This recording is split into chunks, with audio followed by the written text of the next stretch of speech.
I have the distinct pleasure of having known Woody, a.k.a. Willie Wood. I didn't even know your name.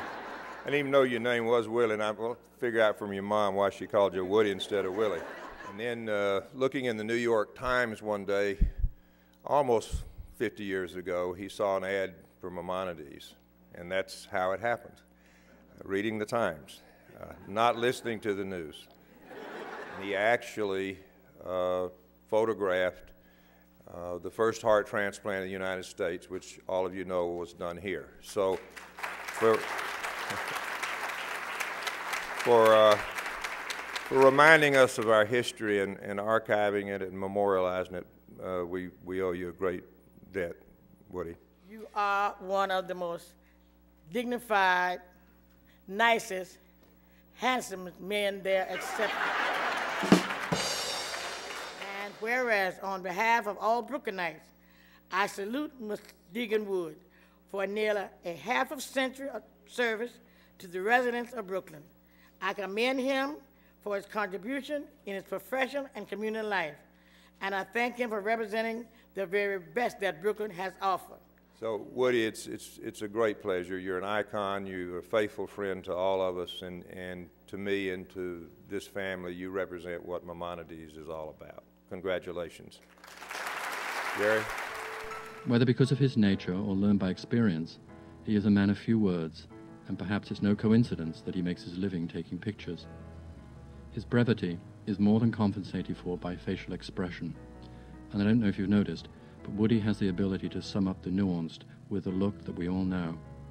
He is an exemplar of diplomacy in difficult situations, and when it comes to a quick turnaround, faster than light. It's said, a picture speaks 1,000 words. If so, Woody, over the years you have written volumes of Maimonides. Really, an award richly deserved. He has a slow, generous warmth and a groundedness that reaches out and settles you down, no matter how much of a rush you might be in. With a treasure of wit and comfort with self and others, Woody has a steadiness and wisdom about how to move through the world, and I'm so pleased to know him. I always knew, with me, the video guy, and you, the photographer, we were bound to be a great team. Congratulations, Woody, on a much-deserved honor and continued success. You make every photo shoot a pleasure because you bring years of expertise and wisdom, and a great deal of wit to every situation. It was my first day when I first saw Woody in action. It was a real pleasure to watch Woody. He was so skilled at herding people into group shots. He knew everybody. He was cheerful, funny, and friendly. Along with so many co-workers, I am very pleased that he is receiving this honor.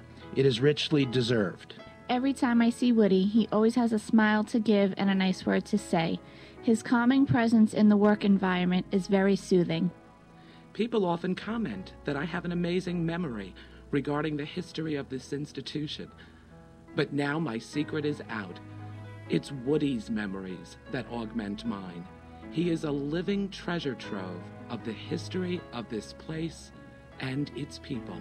I know you to be fiercely loyal, a man of integrity with a deep devotion to family and God, a professional and a gentleman in every sense. It has been and always will be a privilege and a pleasure knowing you.